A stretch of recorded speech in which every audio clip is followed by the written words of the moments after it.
Welcome to Artwell. I'm your host, Jacob Kelly. This is part 2 of my deep dive into the life and career of Keith Jarrett. If you haven't listened to part 1 yet, I highly recommend you go back and listen to that one first. If you have listened to part 1 already, a quick refresh on where we left off. Keith is about to make his transition from the jazz world back to the classical piano world. Before we get into today's episode, I want to remind you that if you haven't already, make sure you go and subscribe to the Artwell podcast, because I'm going to be uploading a bonus content episode of all of the material I have about Keith Jarrett that didn't make it into the deep dives. That's 2 more hours worth of content coming your way. So if you want to learn even more about Keith Jarrett, make sure you subscribe to the Artwell podcast, because I'm going to be uploading that as an audio exclusive. And if you want to get even more out of this deep dive, then make sure you subscribe to the Artwell newsletter. Next week, I'm also going to be sending out a newsletter with a list of all of the lessons we talked about in this Keith Jarrett deep dive, written as these short, pithy one-liners, these maxims to help make them more memorable, as well as some of my favorite quotes from this deep dive. And now, without further ado, I am very excited to present to you part 2 of my deep dive into the life and career of Keith Jarrett. Every human being, across all time and space, we've been hardwired for stories. There are no breaks in this business. You make your breaks. The reason I'm in this room right now is because my music's very dope. Let's try to find something that people remember 20 years later. Break rules. Leave the world more interesting for your being here. Make good art. You're only given a little spark of madness. And if you lose that, you're nothing.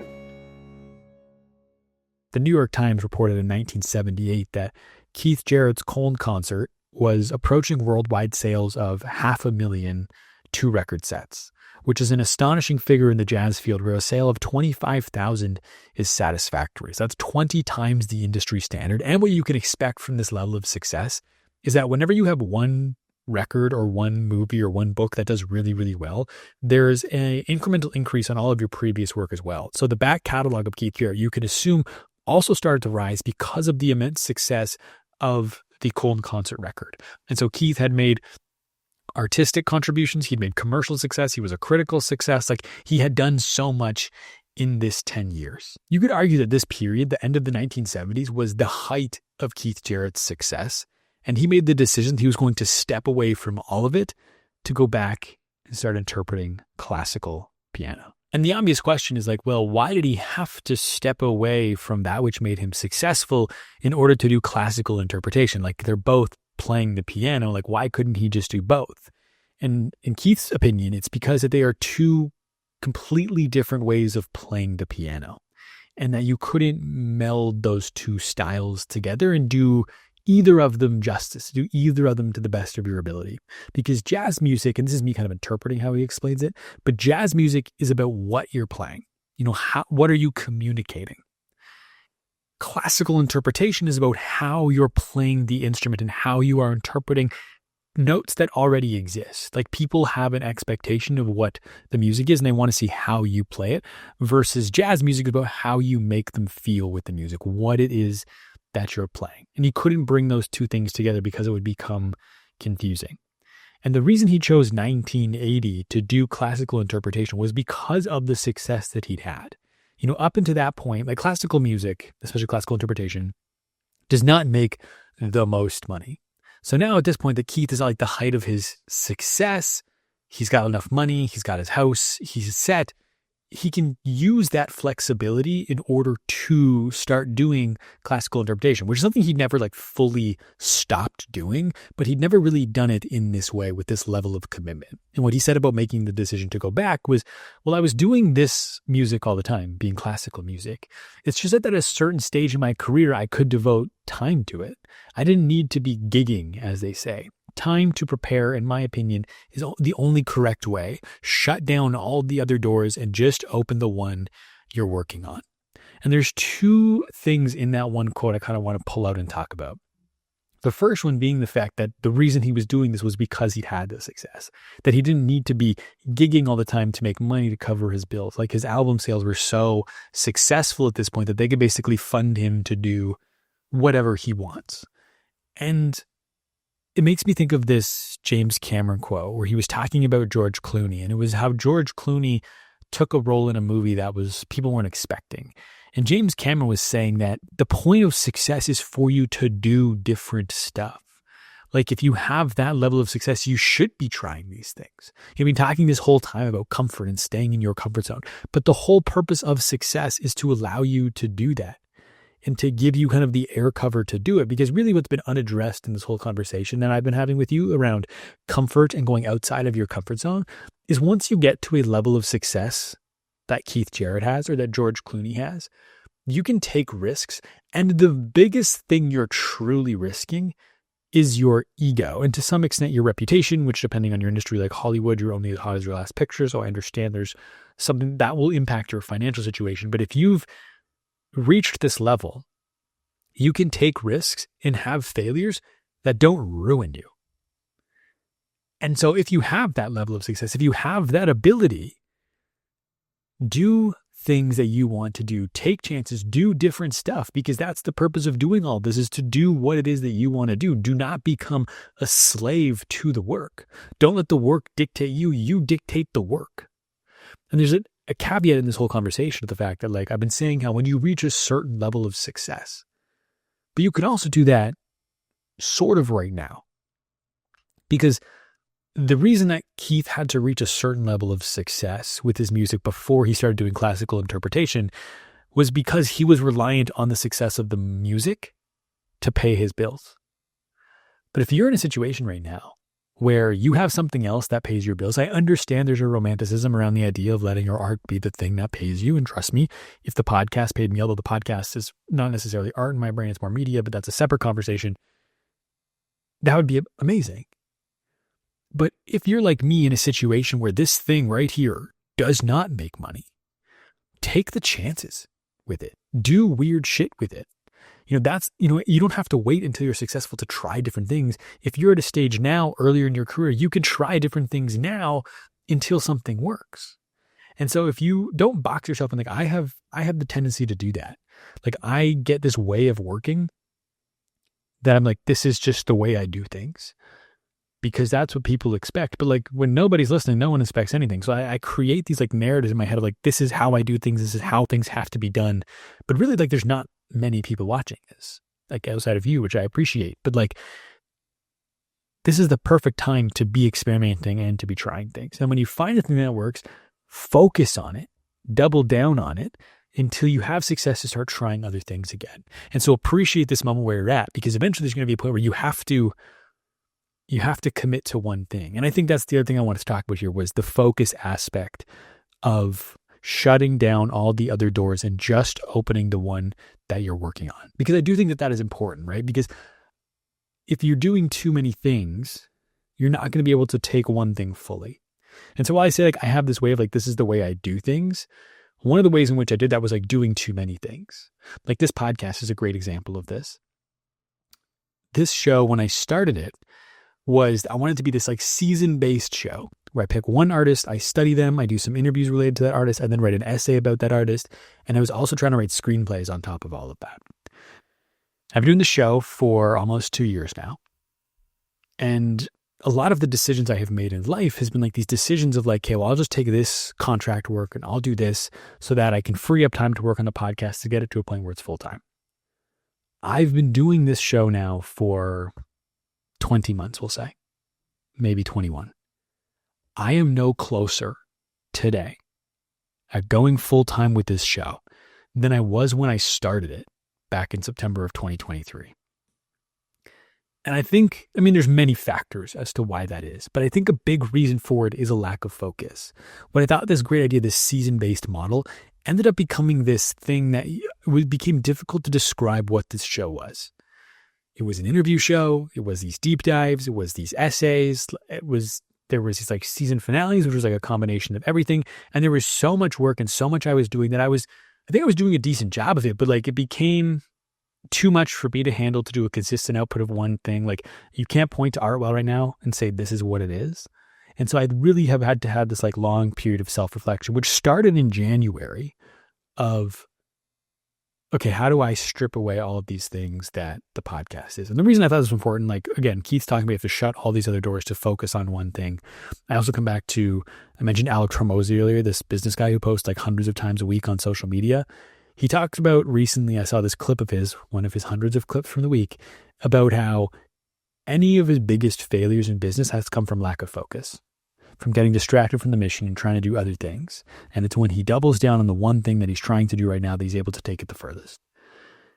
And I wasn't doing that with Artwell. Artwell was a lot of things. Artwell was these deep dives, which was immense amounts of research, lots of outlining, some scripting, and recording and editing that. Then it was the interviews, which was, again, lots of research for the interviews, recording the interviews, editing the interviews. I would then take the interviews and cut them down into these like 10-minute documentaries for YouTube.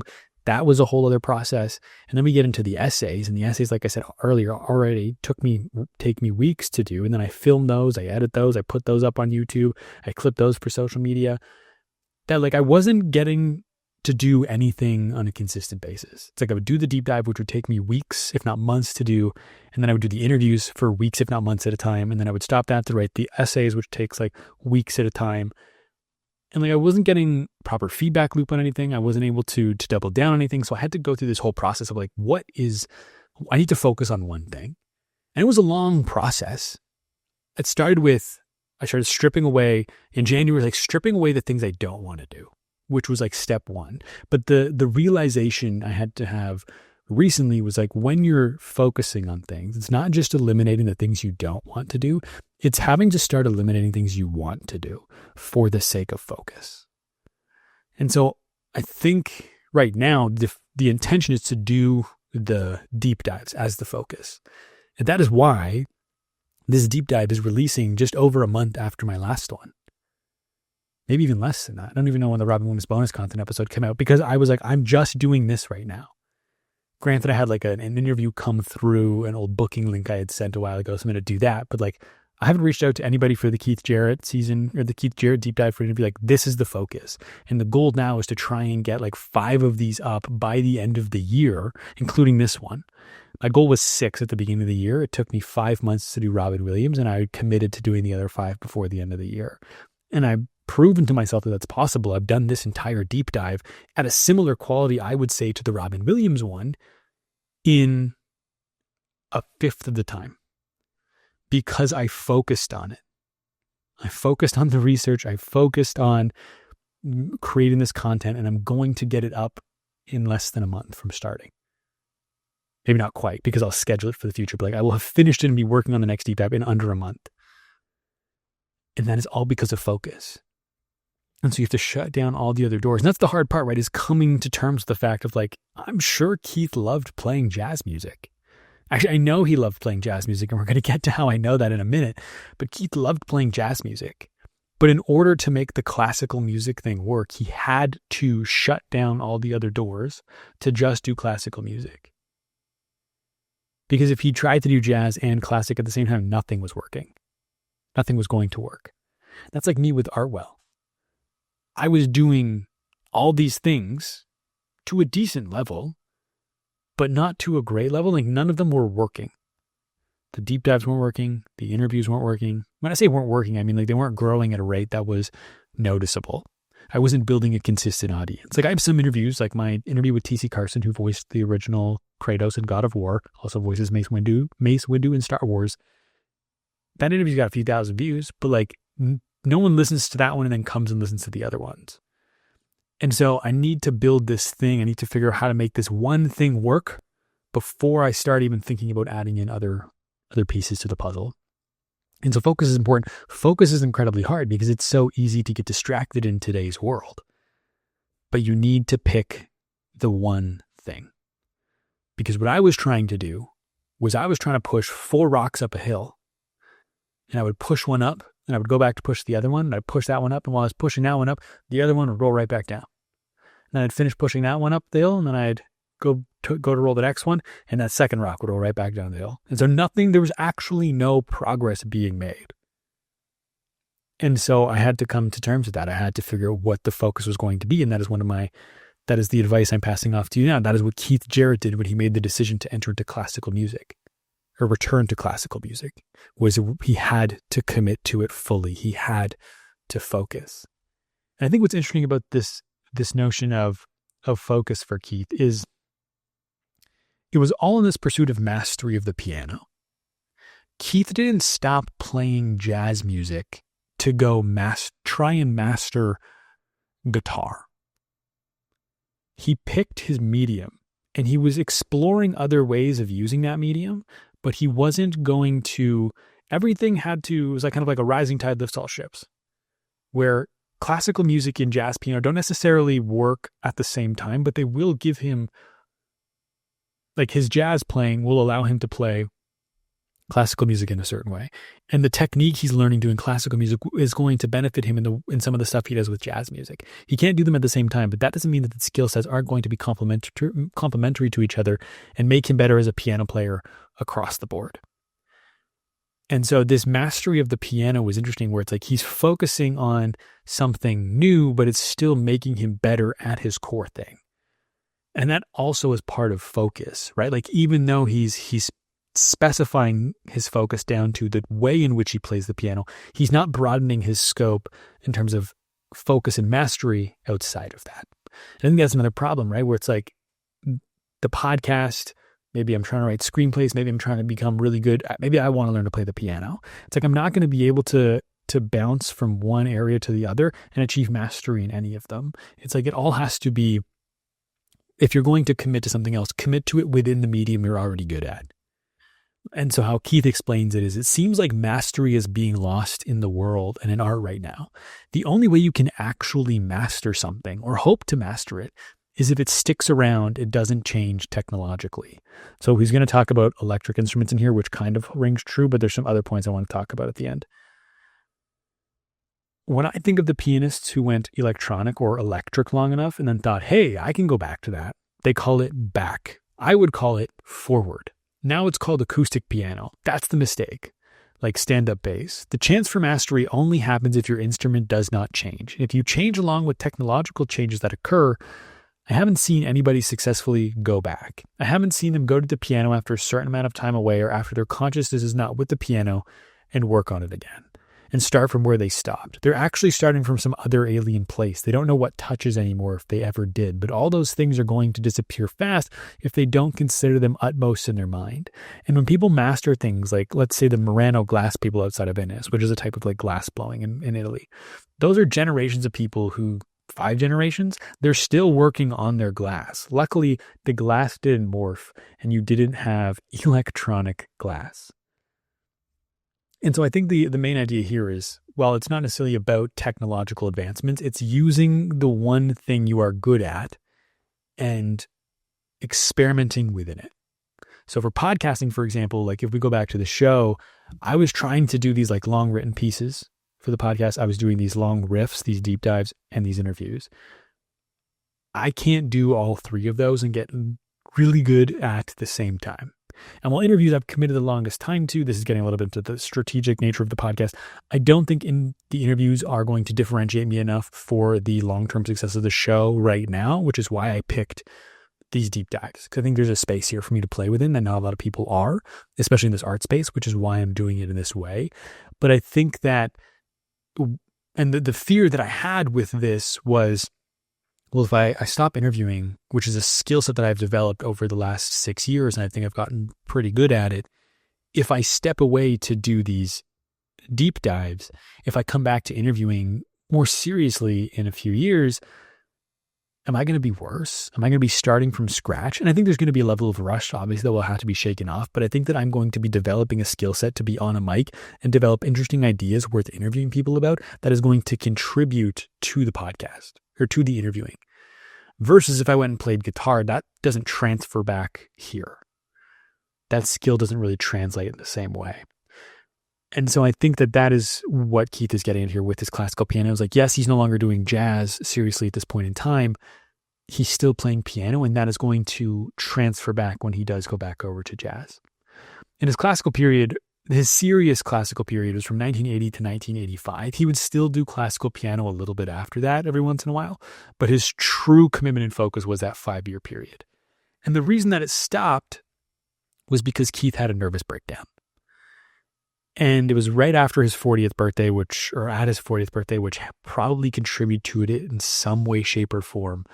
But he had this realization that he wasn't expressing anything. that by doing classical interpretations, like people had perceptions of the music already. They knew what to expect. They just wanted to see how he was going to do it. And that he had so much stuff inside of him that he wanted to say, that he had to express. But he wasn't doing that because he was too busy playing notes that people already knew.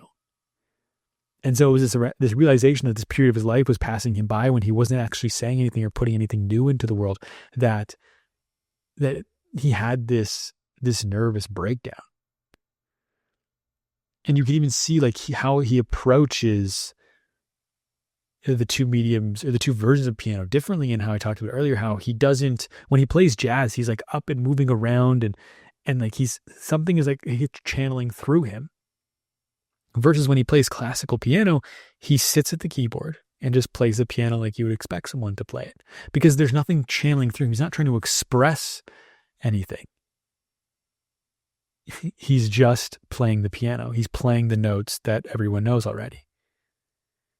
And so he made the decision at this point in time to stop the classical piano and to go back to jazz and to writing and creating music again, not just playing it. I think what's interesting, and this probably was what contributed to the breakdown in some way, was he had this observation that the overriding quality of classical musicians, what they gave off, was frustration. Like they were seeking perfection in some way in what it was that they were doing. And there was just so much pressure and stress in that environment that they became frustrated. And you can imagine that feeling, Keith must have felt that in some way, and that must have contributed to his breakdown. You have these like three things working in tandem. There's like this stress of trying to be a classical interpreter. You've got turning 40 and sure some level of like midlife crisis in some way. And there's also this realization of like, you're not actually expressing anything through the work. And so those three things kind of come together to lead to him leaving the classical music world. And he created this album, Spirits. And before we talk about Spirits, I do want to talk about this idea of the frustration. Is he said that the frustration prevents you from the frustration that you feel doing classical music prevents you from feeling the openness necessary to make music.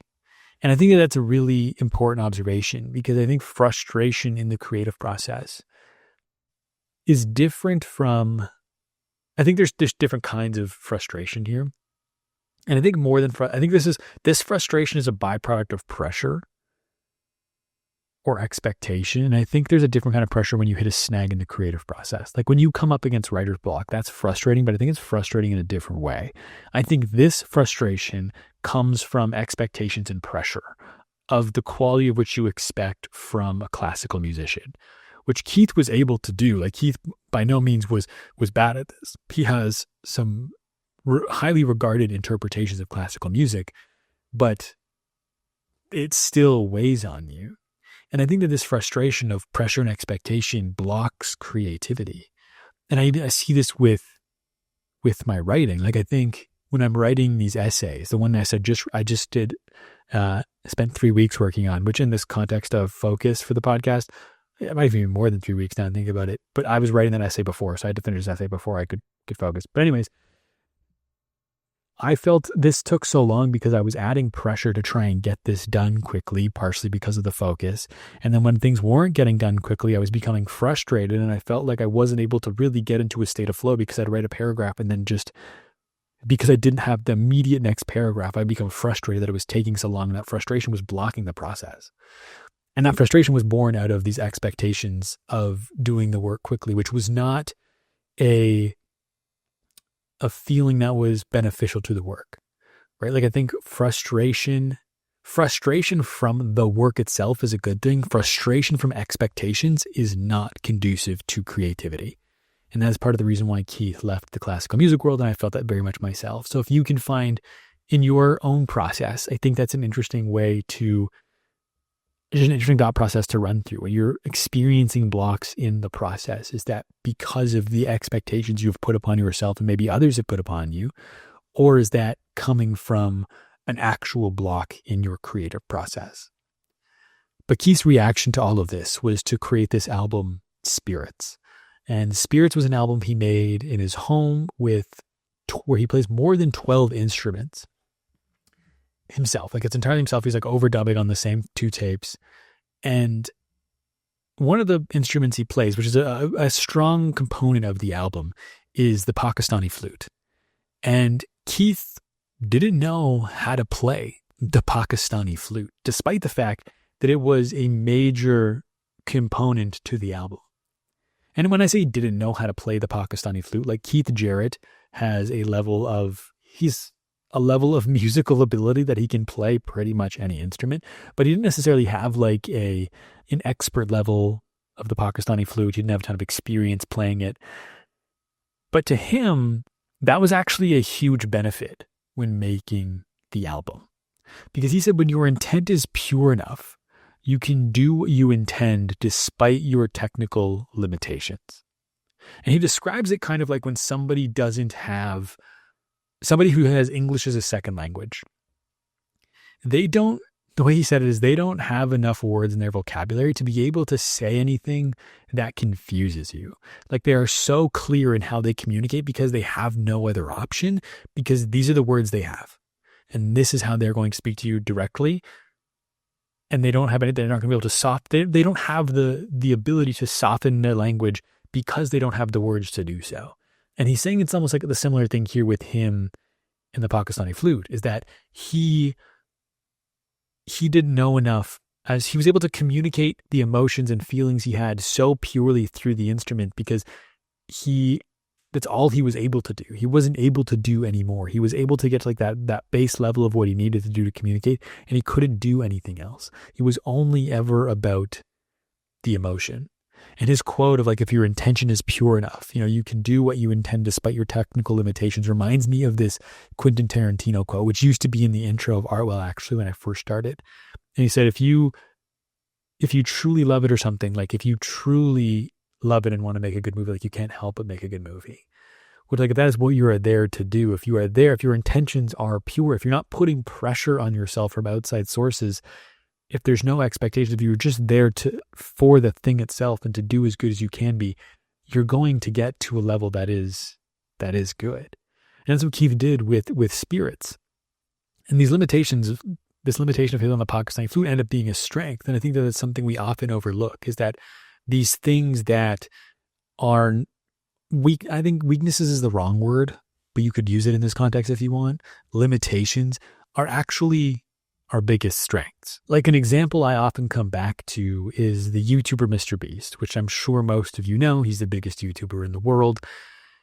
And the way in which he got successful on YouTube was doing things that nobody else would. Like that is the one sentence summary of why Mr. Beast is so successful on YouTube. Before he had lots of money, which could be viewed as a limitation or a weakness, he figured out what that limitation gave him that it did not give other people. Similar to what we talked about with the flip side of the coin, where your greatest strength is, or your greatest weakness is often your greatest strength. And so in Mr. Beast's case, he had no money to spend on videos, but he had a lot of time. And so he did things like he counted to 100,000 in one video. He said Logan Paul 100,000 times. And those videos started to do well. And he was doing these things that he was able to do because he had so much time. And now that he's become successful, he doesn't have as much time anymore. So he's not doing stuff like that. But what he's doing instead is, now that he has money, he has access to resources that not a lot of other people have. And the deployment in which he uses his money and uses those resources in a way which not most people are comfortable doing. And so he's able to do that he uses his limitations of time now. He has less time to spend on videos. And so he spends more resources to make them even better. And so that is what Keith Jarrett is doing here. He's using his limitations on the Pakistani flute to allow him to communicate emotions in a way that is simple and pure and direct. And on simplicity, he said, the more experience someone has, the more simplicity is profound. What's interesting, though, is he's talking about here is experience. Like simplicity is what you're going for.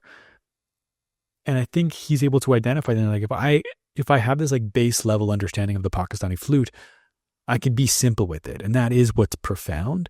But it's interesting. It's kind of like the bell graph meme. I don't know if you've seen that, where it's like the example I've seen is like note taking. And so it's like when I keep notes on my phone, I use the Apple Notes app. That's a beginner. And then the intermediate is like I use Notion and Evernote and Obsidian. I use all these apps in the middle. And then the expert just uses Apple Notes on their phone.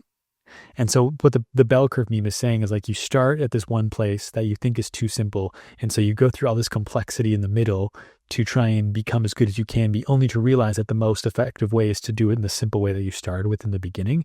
And so you have to go through this whole process. And that's what Keith is saying here is like the goal is simplicity. And when you're a beginner, you are simple. And then you have to develop all of these skills in order to figure out how to use simplicity in a way in which is profound. And so the whole process you go through as an artist is starting from this very pure place, learning a bunch, and then figuring out what you have to strip away to get back to that pure place. And it is in that pure place as an artist where you're able to communicate the emotions you feel most effectively, because the role of the artist, according to Keith, is to perceive the world around you and let other people experience that through your work. And I think that you perceive the world around you and you give your interpretation of it, like we talked about it. People are able to take your interpretation, relate it back to their own lived experience, and let that inform how they see the world and how they perceive the world around them. He said, really, I think most artists have a greater responsibility than most artists would like to know. And it goes far beyond the art they are involved in. It has something to do with perceiving more than they thought. When an artist is on the brink or could ever get close to showing that, what else is more important to a creative person than perceiving deeper or more of what they thought was everything? That is your job as an artist, is not only to make music, but part of your responsibility is to see the world around you and to take part in the world around you. To bring it back to George Miller again, he says that we are servants, artists specifically, storytellers, if you want to be more specific, are servants of the zeitgeist. And he says there's an interplay with the zeitgeist. You take from the zeitgeist, interpret your version of it, and put it out there for people to accept or respond to or not. And I think that whether you are doing it intentionally or not, you are this servant of the zeitgeist. I think you are a byproduct of the time in which you are born and the time in which you live, both consciously and subconsciously. And so it's your job as the artist to wrestle with that, to wrestle with the problems of your time and figure out a way to express them in your work. You know, when I got the chance to interview Nadia Townsend, who's a dramaturg, and a dramaturg is essentially somebody who reads dramatic texts and tries to find the essence of what those are to then help actors capture that essence in their performance. It's a very much like a very artistic, if you're not very artistic, almost feels very woo-woo. But I got the chance to speak to her, and she worked with George Miller on Mad Max Fury Road. She was one of the dramaturgs. She worked in collaboration with Nicola Thuris, who was George Miller's longtime writing partner and also a dramaturg. And she was telling me that George will spend hours and hours and hours having deep and meaningful conversations about the world and the problems going on with everyone. And he's very open, and he creates this environment where people can ask deep questions. And the goal isn't necessarily to have clear answers, but by asking deep and meaningful questions, it creates answers that you don't normally have in the creative process when you're doing things the way you're supposed to. And so he creates this environment where we're pushing back on the norms. One of the, in an artistic sense of like, why are we telling stories in this way? How do we tell stories? Why do we tell them in this way? Is there a better way to do it? But he also invites that just about like life in general. Because if you have these deep thinkers working on your art, they're going to be able to bring that into the films that he makes. And Nadia even said at one point he had a philosopher come in once a week and just be in the office for anybody who wanted to come and chat with him about these deep issues and ideas. And so George spends a long time. He views it as an important part of his role as a storyteller to attempt to understand these big cultural issues that everyone is facing, and to use the work he does to bring into his work and put those things into his story so that people are able to relate with them. That is a critical part of what he does. That is what Keith is saying here, where the role of the artist is to perceive the world around them. And that is a critical part of the way George Miller tells his stories. You might not think that because it's something what appears on the surface to be as simple as Mad Max Fury Road, which is really just like a 2-hour chase movie. They drive one way across the desert, cars are fighting, they turn around, they come all the way back.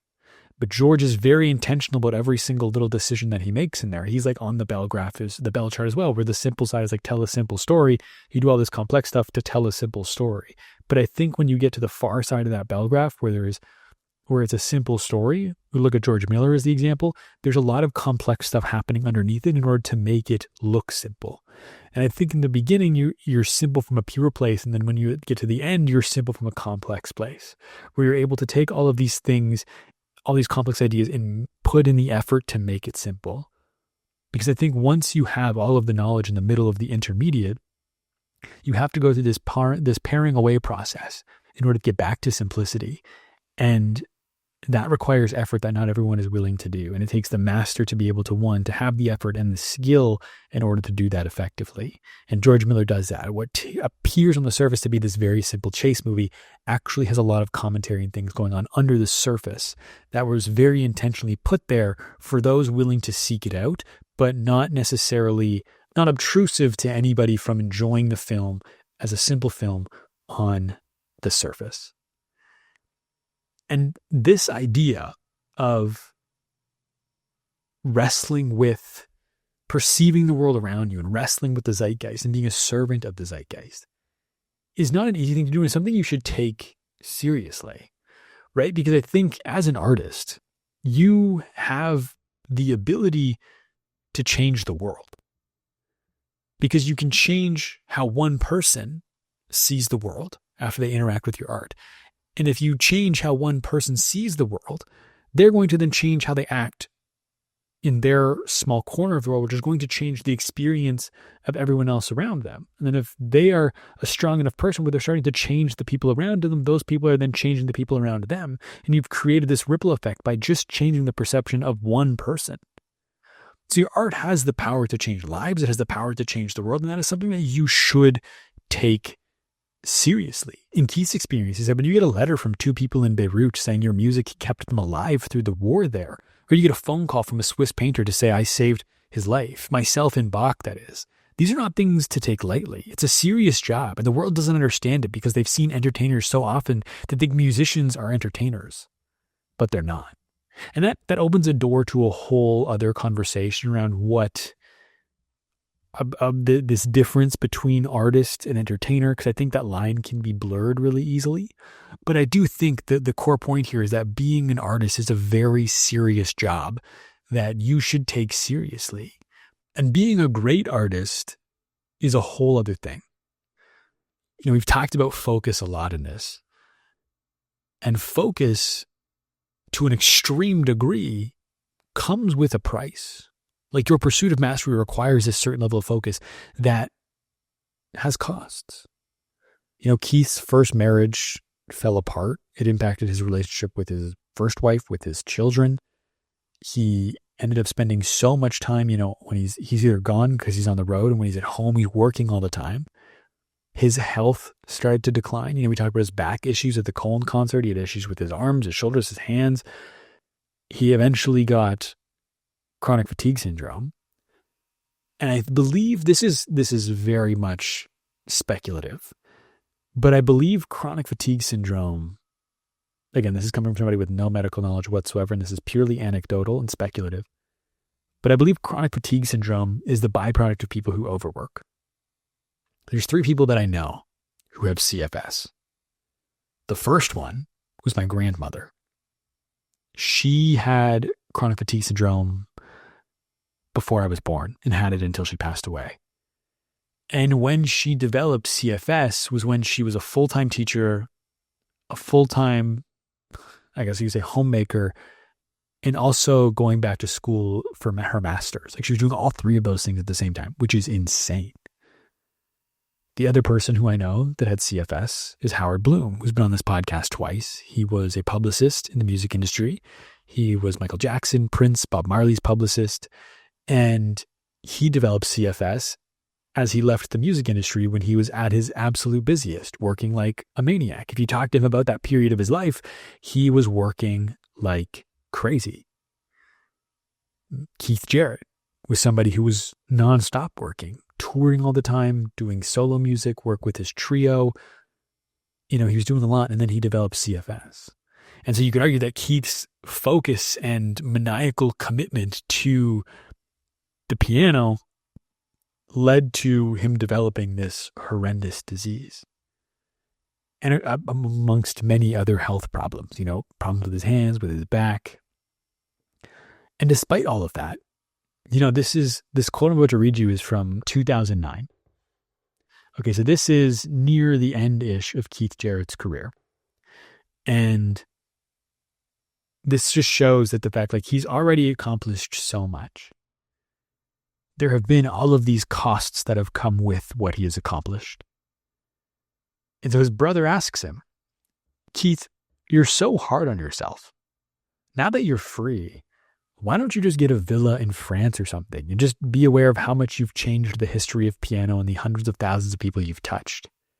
And Keith said, what are you talking about? That's not how it works. The recent stuff I've done is representative of those selves that inhabited my body at that time, the things I was going through. It's amazing that something as mechanical and in some ways as thick-headed as a piano can constantly do more things. There's just more for it to do. There's this, when you reach this level, there's a compulsion to work. It never stops. Which, again, is part of the reason, a big part of the reason, why Keith Jarrett became who Keith Jarrett became. But it is also a big part of the reason for a lot of the negative things that happened to Keith Jarrett as he became Keith Jarrett. And so you just have to understand that in this pursuit of greatness, which I assume that you're on, there are going to be some big trade-offs you have to make along the way. And you have to come to terms with those now before you get there. Because I think what a lot of people expect is that by becoming successful, by making an impact, you're going to solve a lot of the problems that you have right now. Which might be the case, financially, potentially, but you are going to replace those problems with different problems when you get there. And so you have to come to that understanding now that this is not going to solve your problems. It arguably is going to make even more complicated problems. But that is part of the price of this pursuit that you're on. And this is not a new thing. There's a quote I have here from a 1903 self-help book called As a Man Thinketh by James Allen. And he said, he who would accomplish little must sacrifice little. He who would achieve much must sacrifice much. He who would attain highly must sacrifice greatly. And there's no better way of putting it than that. I think that's a good heuristic, is to read old self-help books and see what still holds up today, because it will likely still hold up in 100 years' time. And Keith doesn't necessarily want you to do what he has done. This focus and commitment that he has displayed to his craft, to his art, is not something he wants others to experience. He said that he doesn't want to encourage students to do it because, why would I encourage someone to do this? To have all the back problems and the health problems and all of these bad things that have happened. Why would I encourage somebody to go after those things?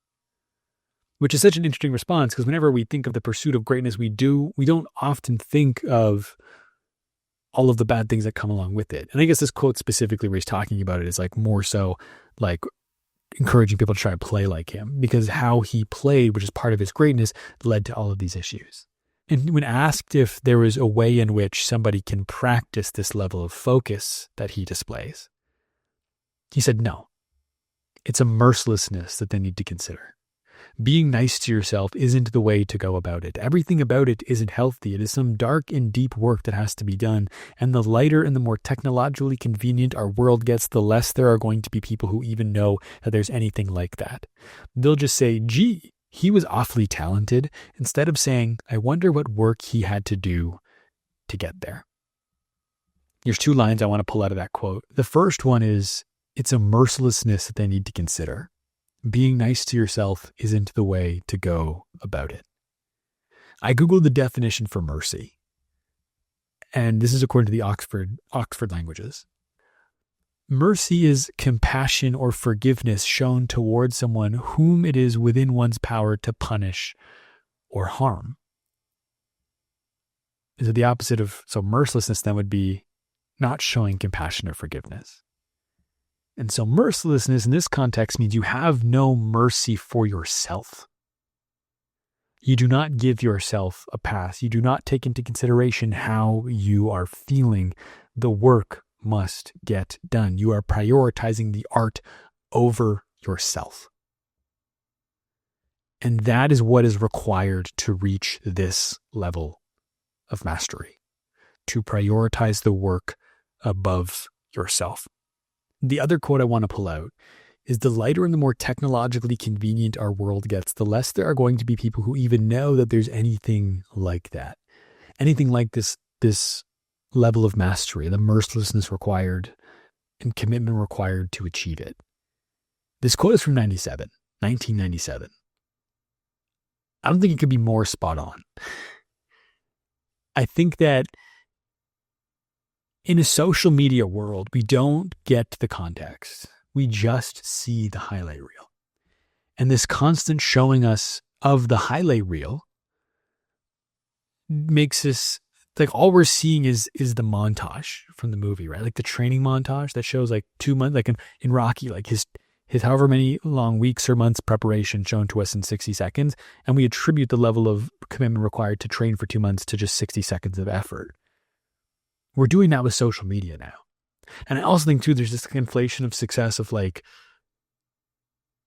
we attribute so much to the metrics, to the views and the followers someone has with their level of success, which is crazy because you could have an entrepreneur who's been grinding for 10 years, reaches a level of success, start posting content, get 1 million views on a video, and a girl does a trend and gets 3 million views a video and more followers, and we view her as like more successful with more status in some way.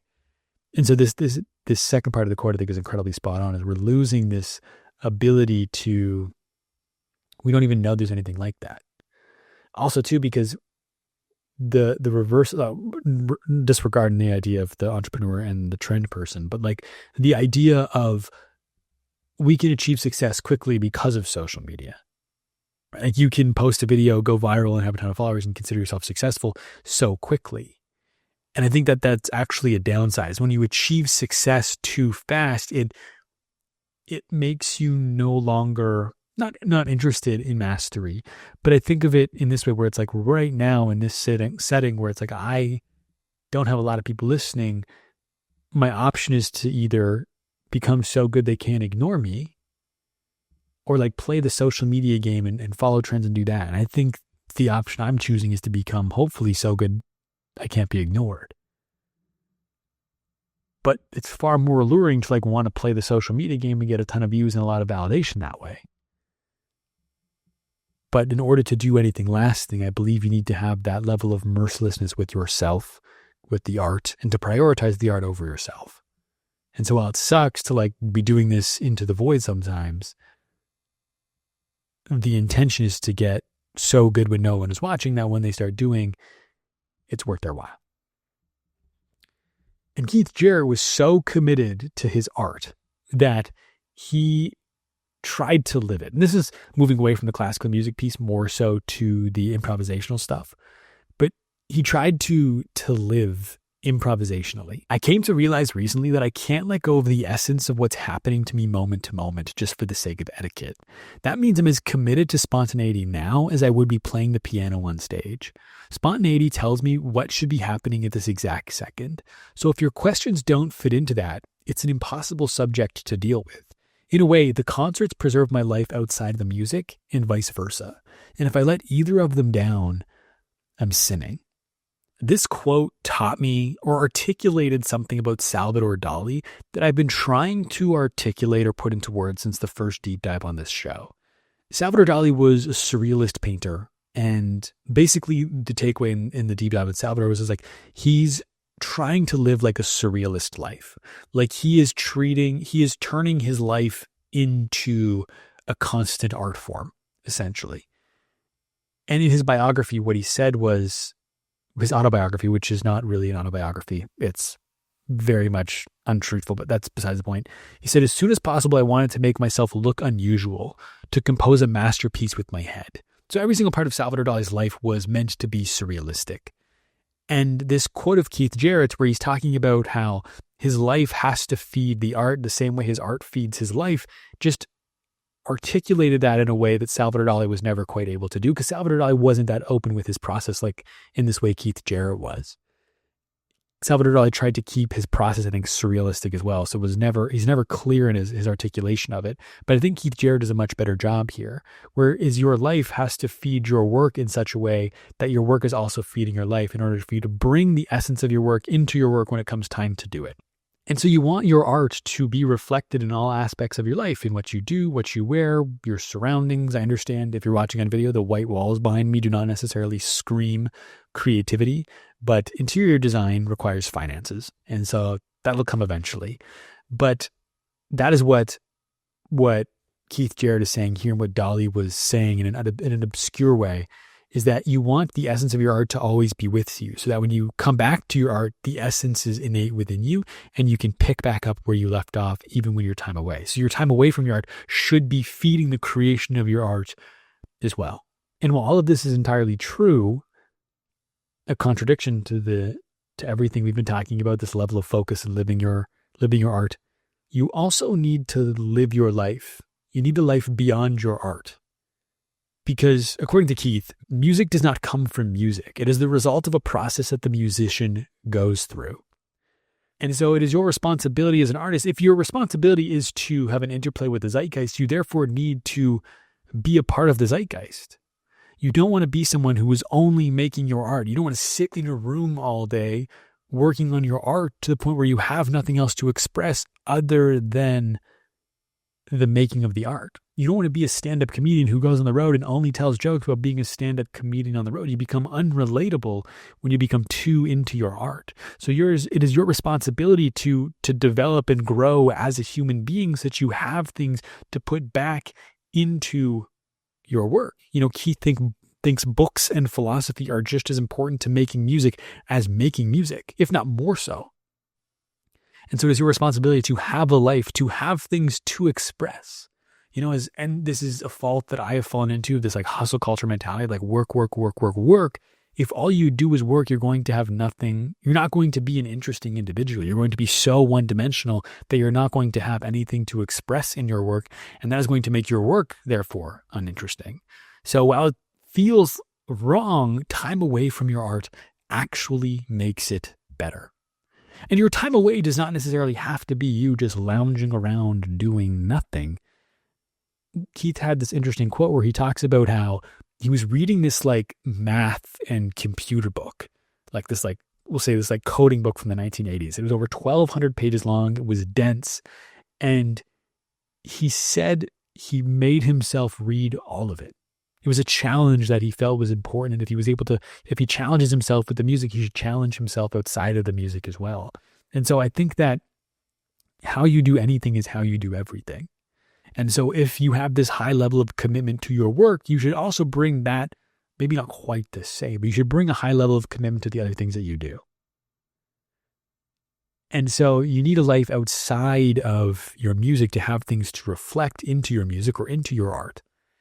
And it shouldn't just, and again, it should be things that challenge you, because if by reading this 1,280 page math book, it forces Keith to push through a challenge, which helps him develop as an individual, which gives him more things to bring to the work.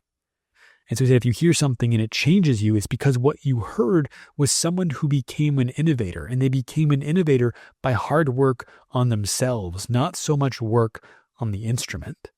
And so by doing these hard things outside of the craft, you are getting better as an individual, which makes you better as an artist.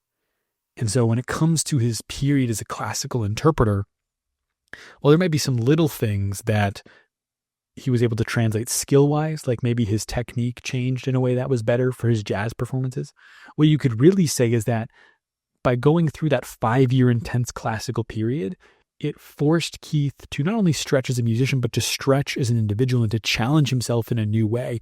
And by putting himself through that challenge, by going through that discomfort, he grew as a human being. And because he grew as a human being, he had more to express in his jazz. But again, while the classical music may have helped Keith with his technique, is that it does not help him with the core part of jazz music, which is knowing what to play, not knowing how to play. And so while it might have helped him play what he wants to play better, it doesn't help him get any better at figuring out what it is he is supposed to be playing. He said that knowing the instrument is the easier part. Knowing what to play is the hard part. And so the what isn't the song you're playing, right? Especially in a solo context or an improvisational context, I should say. The what to play is figuring out how you feel and being able to use the instrument to communicate that. Like, you have all the tools at your disposal. Like, you are, if you reach a certain competency as a musician, you understand how to use this instrument. But then how you use that instrument in the most effective way to communicate the feelings you have inside of you. Like, what should you be playing? That is not a skill that he was acquiring playing classical piano, because it was all about how you play. It was all about technique, of the technique you're using to interpret these famous songs.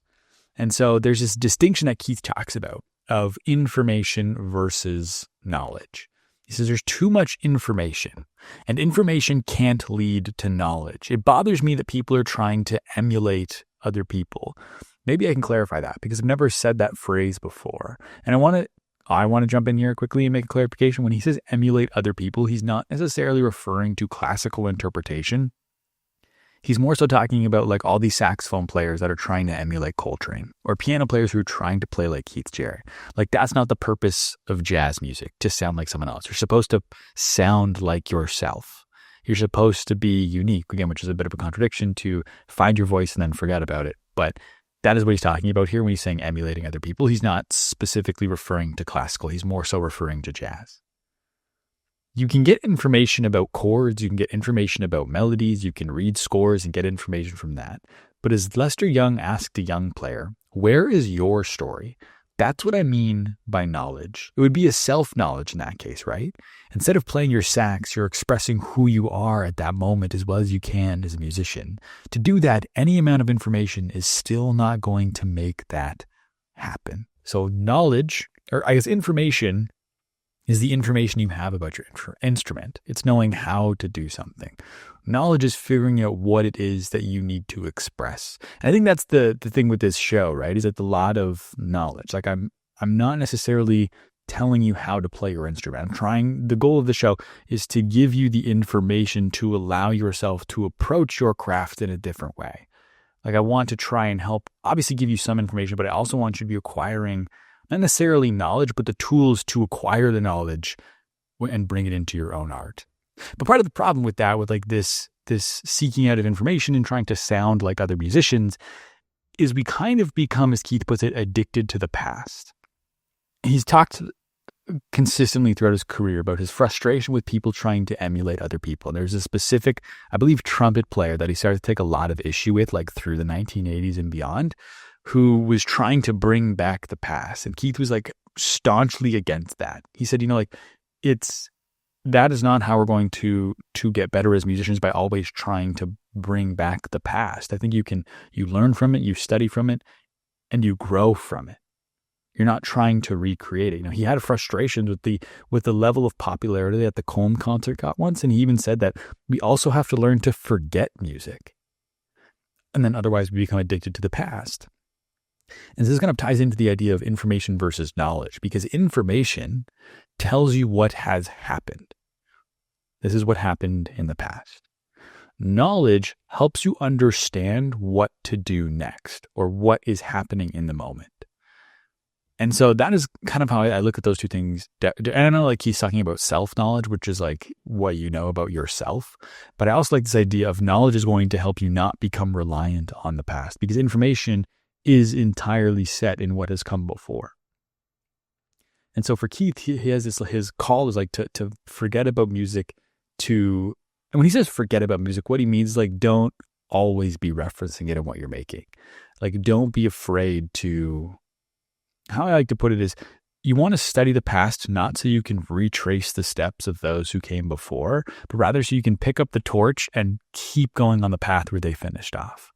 Like, you want to stand on the shoulders of giants who came before to reach new heights. You don't want to just try and reach the heights that they reached. You want to push beyond. You want to go out onto the edge and dance there.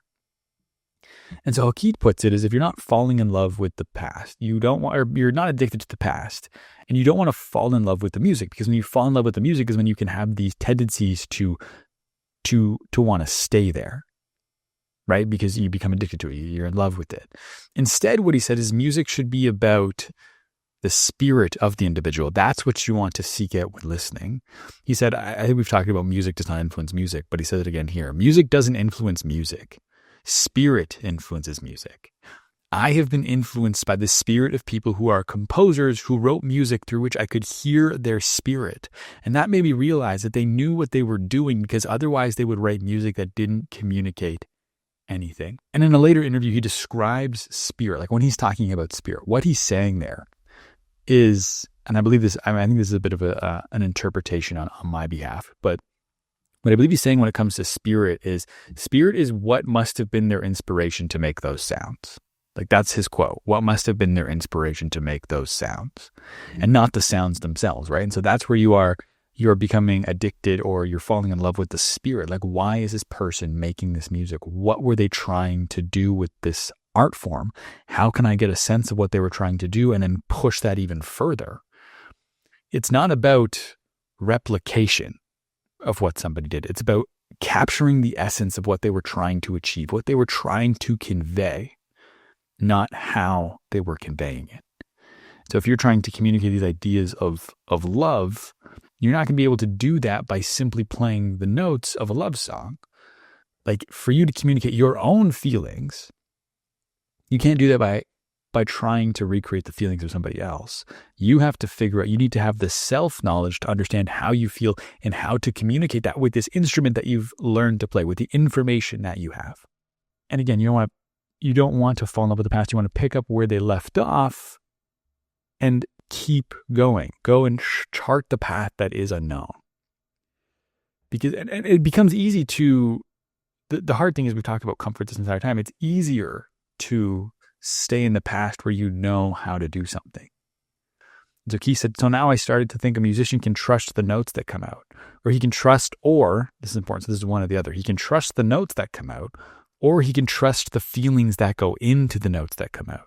He can't trust both at the same time, because never do they equal each other. And so that is what it comes down to, what you think your art is about.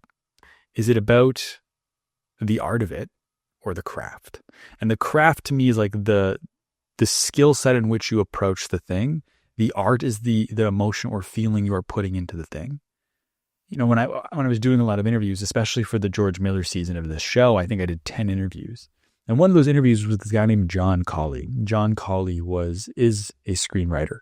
He has written Master and Commander, is probably one of his biggest films. He co-wrote that with Peter Weir, who's a legendary Australian director who also directed The Truman Show, Dead Poets Society. And so he co-wrote Master and Commander with Peter Weir. And I think that movie went on to be nominated for like 10 different Academy Awards. Maybe it was only 8.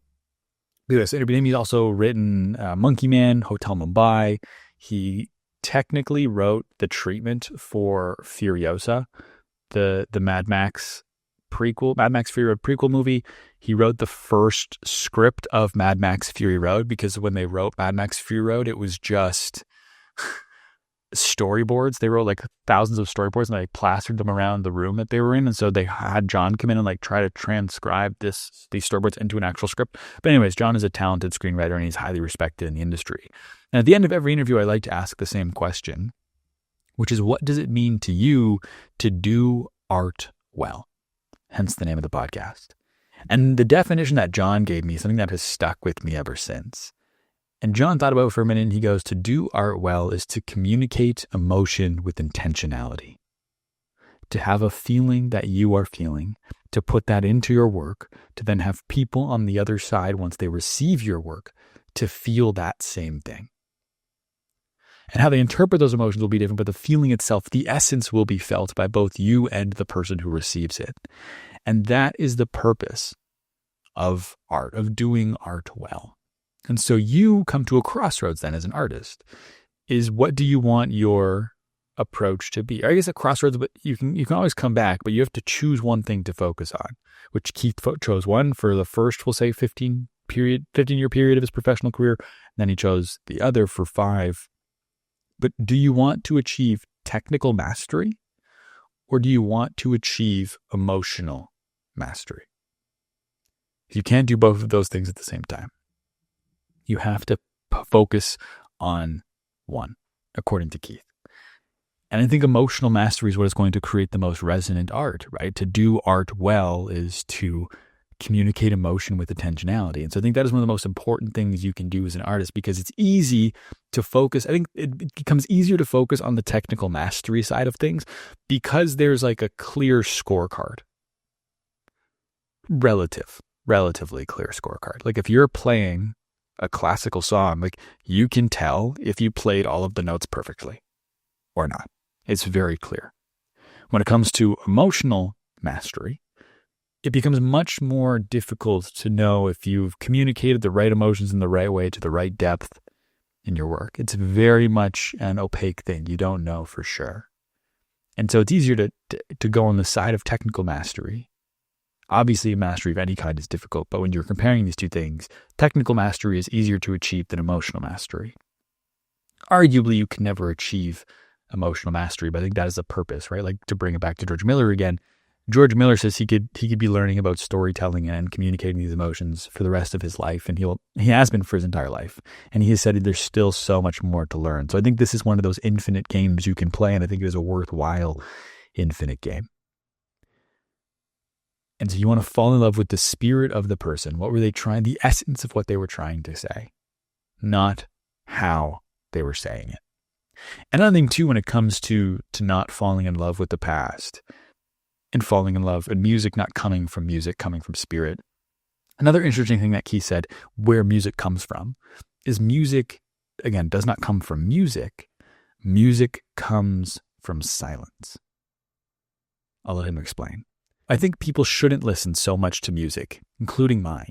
I mean, I think I would prefer all the albums to be called back to the factory and have them melted down. If there were no music, people would start playing their own music. If they didn't have anything to relax to or to get interested in or be fans of, they become interested in making music. But I think that listeners listen too much in general to music. I mean, music doesn't come from music. It comes from silence, if anything. If you want to participate in these tapes, these are the spirit tapes, you should also participate in the lack of them. I love this quote. I mean, obviously, like it feels somewhat dramatic, the point he's making of I want all of my music to be recalled and melted down. But the point he's making here, I think, is incredibly important, which is one that you see on the internet thrown around all the time. It was like, create more than you consume. But like this articulation of it, I love so much. It's like you need the silence. You can't it's hard to write a screenplay when watching a movie. It's hard to come up with new music when listening to another song. If you're reading a book while trying to write a book at the same time, like that is going to it's going to influence how you write that book. It's going to cloud your ability to have your unique ideas. You need to not always be consuming.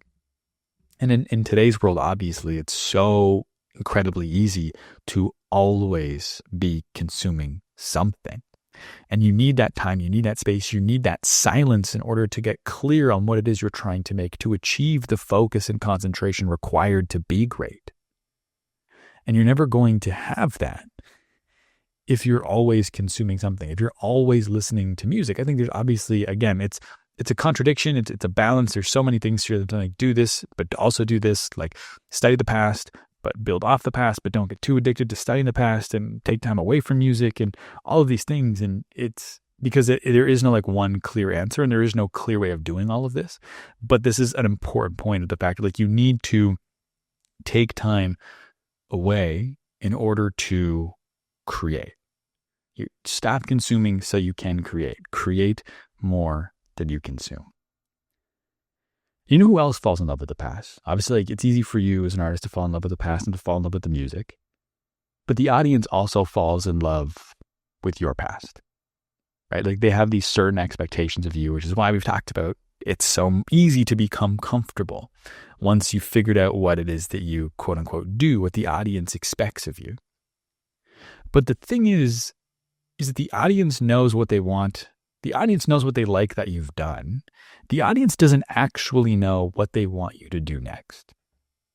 Because there's this like Robin Williams quote, because Robin Williams, again, very much like Keith Jarrett, was always doing something different. Like he never did what the audience expected of him. You know, he did this zany sitcom for 4 years. And then he tried to do Popeye, the movie. That didn't work. But then he comes out, he does this like string of serious movies. And everyone's like, wait, what? This is the silly guy from the sitcom. Why is he doing serious movies? And then he would go and he'd do some family comedies. And then he'd go and do more serious. And then he did his period where he was doing these like darker films where he was playing like villains. And you could never quite get a grasp of what Robin Williams was going to do next. And he said he was doing that intentionally. One, to push himself as an artist to take on these different challenges, but two, to not be put into a box by the audience. You know, he says, they say, we want this, we want this, we want this, until they don't want it, and then you're dead. And so the audience can fall in love with your past as well, but the audience knows what they love that you've done, but they do not know what they will love from you next.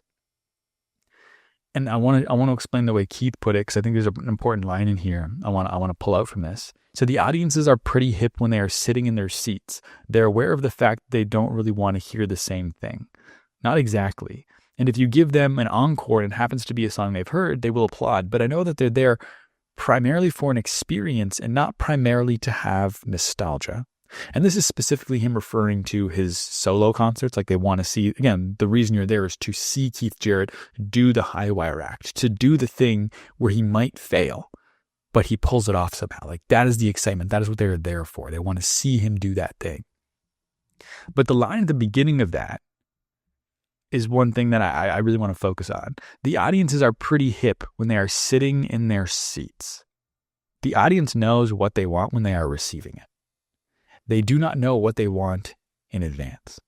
They know when they are in the seat listening to your music, when they are watching your film, when they are at their home in their seat reading your book, that do I like this or do I not?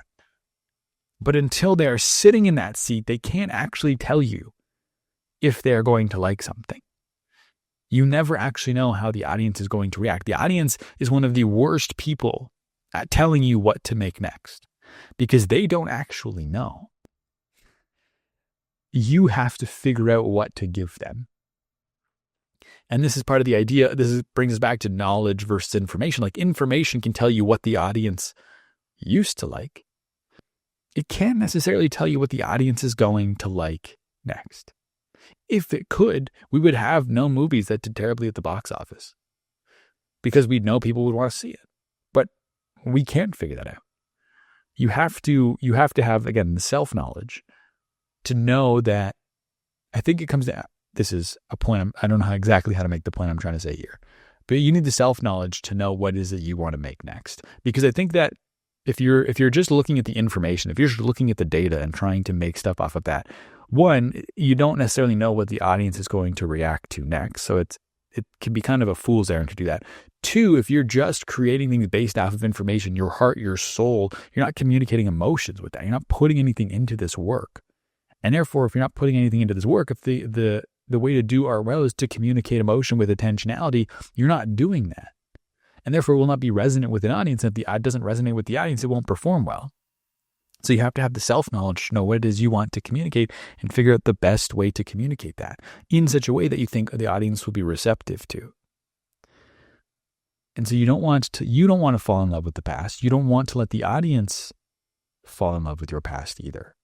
I guess the audience will fall in love with your past and you can't control that, but don't let the audience falling in love with your past dictate what you make next.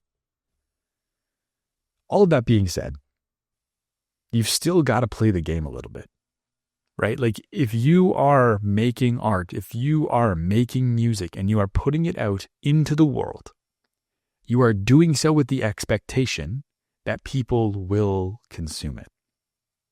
I think saying, I'm just making this thing for myself, I don't care if people watch it, is just a defense mechanism for when they don't. You need to consider the audience and what it is that you're making. And that is not to say, again, back to the point I'm just making, I'm not contradicting the point of like, look at the data, look what people are saying they want and make that thing. That is not what I'm saying. The work needs to start with you. You need to have this thing that you need to communicate, that you need to put into the world, that you have to get out of you. That is the reason for making something, because you have something to say. But part of your responsibility is to make sure you communicate it in such a way that the audience is able to receive it. If you make this like weird, pretentious art film that no one's going to watch, that doesn't actually communicate what you're trying to say because you're not communicating it to anybody. So you have to balance these two things. It starts with you and ends with the audience. I saw this Tyler, the Creator quote recently, and I don't have a verbatim, but he said something along the lines of like, create as a child, edit like a scientist. And what he's saying there is like, create from this pure place of like, I just want to make things, but then go through and edit like a scientist. How do I make this thing better? How do I make it in such a way that the audience will want to watch this thing? You've got to play the game a little bit. You know, Keith, when he was doing classical music, he would start his classical concerts with a song that was familiar to the audience. He talked about how he started one of his concerts with Bartók, and who's a composer. And if you'd ask him who you want to start the concert with, he'd be like, I don't want to start with Bartók. But the reason he did that is because he knew the audience would recognize it and the audience would appreciate that. And so he would start with Bartók. And so he's still doing the thing he wants, but he's taking in the audience is a factor in what he was performing at his classical concerts. Or another thing too, part of playing the game, not just when you're making the thing and figuring out how to get it to people, but also like the promotion of things as well. You know, he was asked once about interviews and stuff, and he says all the baggage like it comes along with fame and doing interviews is arguably makes his art worse. And being famous is actually a negative thing for your art. But then he says, how else would I get an audience? Like, it is a part of the process of getting your art into the world. Is you have to promote it. You have to tell people about it. You have to play the game. And that's not necessarily a bad thing. Like, I think artists, and I feel this heavily, which is funny because I work in marketing, so I think I can do it professionally, but as soon as it comes to my own stuff, I'm like, oh. But I understand sometimes promotion and like dealing with all that is not what you want to do. You just want to be making the thing. Trust me, I get it. I've spent countless hours doing this show, and for months I didn't really promote it at all. Actually, if it would be good enough, people would see it. But that's not the case, especially in today's oversaturated world. You have to put in the work to get your work out there. You have to do the promotional side of things, because otherwise, how else would you get an audience? But the thing is the promotional work influences the work itself. So there's two George Miller quotes I want to come back to from our fourth deep dive. And this is him talking about, this is in 1979. This is him talking about the release of the first Mad Max movie. A film is a comprehensive process. There are three basic elements to it. The first is the concept of filming, in which I include screenplay. The second is the execution of the film, which includes financing, shooting, and post-production. The third, this is part of the full film process again, the comprehensive process. The third is the sell of the film. All these things are highly integrated. You can't divorce them. And if you're talking about cinema that's related to audiences, then all these things relate back to them. Some people say of this attitude, that's commercial, cynical filmmaking. But it's not. It's making films to function in a society like every other sort of entertainment. There's a line here that I've never picked up on before and that I never fully understood until right now, when he's saying, all these things are highly integrated. You can't divorce them. And if you're talking about cinema that's related to audiences, then all of these things relate back to them. What he's saying is the three basic elements, the concept of the film or filming, which I include the screenplay, the execution of the film, and the sell of the film. So the making of the film, the writing of the film, and the selling of the film all has to consider the audience when you're doing all three of those things. You have to think about the audience when you're writing it. You have to think about the audience when you're filming it. You have to think about the audience when you're selling it. Because if that is your goal, to get it in front of people, you have to make sure you're thinking of those people when you make it. And again, I'm making this thing just for myself is more often than not, deep down actually, just an excuse. And another idea George Miller has as it comes to the marketing of your work, in his case, the marketing of his film, is the marketing influences how somebody will experience your art. Because the first touch point, the first interaction somebody has with you and your work, more often than not, is through marketing. It is very, very rare for you to come across art in a completely uninfluenced way. There's a good chance I'm going to go see the F1 movie when it comes out. I've seen a few trailers for that movie by now. That has influenced my expectation. I know that the movie was directed by Joseph Kosinski, so I have this weird idea about the film that it's just going to be Top Gun Maverick in an F1 car. Because I know this. That's what I've seen in the marketing. I see it's been directed by Joseph Kosinski. That's influencing my expectations as I come into the theater. Therefore, the marketing of the film has impacted and influenced the experience I am going to have when I watch that movie. So these marketing decisions that you make as an artist are part of how people are going to experience the work itself. Again, to bring it back to Tyler, the Creator, because I think he's one of the most, he is somebody I think, whether you like his music or not, whether you like rap music or not, is somebody who should be looked at in terms of influencing how to do this whole thing, how to play the game. If you go on his Instagram, look at his rollout for his most recent album, Chromacopia, which is at the end of last year. There was so much thought and intention put into the promotion. It's thought and intention. He's probably one of the most intentional artists alive today. Look at the intention he put into his posts, the intention he put into the vinyl, into the CD, into the rollout of all of it. Like, he understands you have to play the game, but he also understands that the game you're playing can be artistic. Like, the decisions you make as an artist when making the thing should also be the decisions you're making when promoting the thing, because that's going to influence the experience people have with it. You can control that entire experience if you so choose, but so often people just think of the marketing as this annoying thing they have to do. And so they kind of just shrug it off. But it is part of getting people to experience it, and it's also part of how they experience your work. So treat it with the same level of respect that you treat the art itself. Now, I understand too, the reason to play the game, obviously, is to acquire an audience, to become successful, to be able to make a living off of your art, which is desirable. And I've told you that that's the ideal. I would like to do this full time if I could. But at the same time, don't let the desire for that to spoil where you're at now. When asked about fame, he said, every situation you're in now, enjoy whatever situation you're in now, because the pressures of being successful and still being an artist are greater than the pressures of not being successful and being an artist. That's like that thing we talked about, right? Where we think that success and fame is going to solve all of our problems, but they're going to bring in just a whole new set of problems we've never could have prepared for. That's what Keith is saying here. We so often try to rush to fame and success, which I understand, obviously, because especially if you have the expectation that it is going to solve the current problems that you're facing. And there is something to be said of, like, I would love to trade the problems I have now for other problems. I understand that. But sometimes we rush fame and success so quickly that we don't even consider what we're trying to get famous for.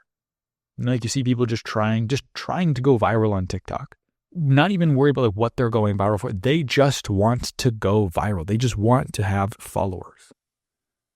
But the type of audience you have is so incredibly important, and why people follow you matters. It comes back to this really important question, why are you doing the thing? Why are you making art? Why are you making content?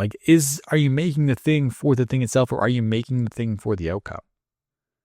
Because if all you want is money, there's far easier ways to make money than trying to be an artist. So you need to really reflect on this. Why am I making the art? And enjoy where you're at now. Because we talked about, you have opportunities and things right now that you won't have when you're famous. And so enjoy the full journey, because if you are just focused on the outcome, once you achieve the outcome, it's not going to be this big celebratory moment, because you're already going to be focused on the next outcome. To use the social media example again, if you have certain expectations of what you're going to achieve, right? Social media is easy because there's clear numbers we can use for this. But if you're like, I want to go viral on TikTok, I want to have 100,000 followers. By the time you're at like 85,000 followers, maybe 90,000 followers, you know you're going to hit 100,000. So now the idea of hitting 100,000 followers is no longer exciting. You've lost the excitement for the objective before you've even achieved the goal. Because by the time you're 90K, you're like, oh, I'm going to get 100K soon. Like you could probably even predict the date because of like the average number of followers you gain every single day. So it loses its significance before you've even gotten there. By the time you're at 90K, you're like, well, 250K is what I want now. And by the time you get to 230K, you're like, oh, I'm going to hit 250K in like 3 days. Okay, I want 500K. Like it never stops. So you have to enjoy the journey. You have to be doing the thing for the thing itself. And when you're doing it for the thing itself, you're going to attract the right people. You're going to attract the people who actually want to see the thing you make. You're starting with you and ending with the audience versus when you're just trying to go viral, you're starting with the audience and doing whatever the audience wants. And then you're at their beck and call. You're at their whim. You're chasing trends. You're trying to keep up with the audience, which is like not fun, especially as an artist. I think that's part of the problem with YouTube. I put up this essay a couple of years ago called YouTube is an Art. And that's not to say that there are not artists on YouTube, but that's to say that the incentive structure of YouTube is not centered around artistic decisions. It's centered around like media decisions and content decisions, which are two different things. And so you have these people who are trying to express these things, but not getting the viewership they want because they're not doing it and packaging it in a way that makes sense for YouTube. And so you have to consider, one, who you're making your art for and how you're attracting them. Because the marketing matters, but the marketing should not be everything. You know, it's a concern that Keith had. I think there's a horrible thing going on right now where young players haven't been told by the right people that there's more to it than marketing themselves.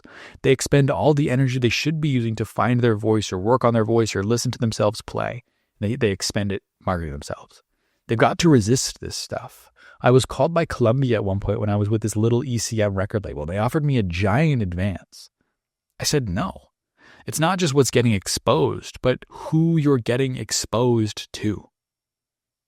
I think that's critical. Who you're getting exposed to. You want to be reaching the right audience. I mean, there's a couple things in there. One, like you want to be reaching the right audience. It's not just like are people seeing the work? It's are the right people seeing the work? You know, to stick with this internet example, it's like you see creators all the time, millions of followers, launch merch and sell like 12 units because they have this big number on a screen, but they have followers. They don't have like a community. They don't have actual fans. You haven't reached the right people. You have this like synthetic form of audience that doesn't actually care. So you want to make sure you're getting your work in front of the right people. It's not just about the numbers. You know, there's this interview that Rick Rubin did with, I think it was Julie Greenwald. Julie Greenwald. She's a record executive. And she was talking about it's far better. If you're looking at artists who are going to have longevity, these are just very simple numbers, but it's far better to have one artist who has 10 songs with 100,000 streams than one artist with a song with 1 million streams. It's the same number of viewership. One even looks better, right? You have a song with 1 million views. Wow. Or 1 million listens, streams, versus the artist with 100,000 across their full album, will say, has an audience there that cares about them. If you're an artist with one song with 1 million views, that's just a flash in the pan. None of those people are not your fans. Those are people who have listened to your music. It's a very different thing. And so you have to make sure that you're reaching the right people. And sometimes that takes longer, right? It's harder to grow a genuine community, to grow a genuine fan base of people who care about you. But that's part of the game you have to play. You know, there's something that Howard Bloom, who I mentioned earlier, he was one of the most successful music publicists of the 1980s. One of his golden rules was like, you have to tour. You have to build your audience by touring. Like, sure, we could throw your music and just like put it all over the radio and put you in a bunch of interviews to get your name out there all over the place so everybody knows of you. But if you want to build true fans, you have to go to the fans. You have to go to their city. You have to play there. And so he would always harp on the touring acts because that is where true fandom is built. And back to Julie Greenwald, I think she's at Atlantic. Let me double check just to make this right, or to make sure I get it correctly. But her big thing is when they're signing new artists, is they will only sign artists that want to tour. Yeah, Julie Greenwald. She is the former chairperson and CEO of the Atlantic Records Group. And so her big thing is, we would only sign artists who want to tour. And I would gather that is because she has the same philosophy that Howard Bloom has, where it's like those are the artists who are going to be able to build true fan bases. And so you've got to play the game a little bit. There are shortcuts, obviously. You can do the viral thing, you can chase trends, you can chase the audience. But the thing about the shortcut is the shortcut comes to an end much quicker than the normal route. So you can take the shortcut, but there's a good chance it's going to end very quickly. And when you're taking that regular route or the longer route, it gives you more of an opportunity to get better, right? Like I've talked about this, is like I want to be so good when somebody does discover this show that they listen to one thing, they go, oh, I have to listen to more because this was so good.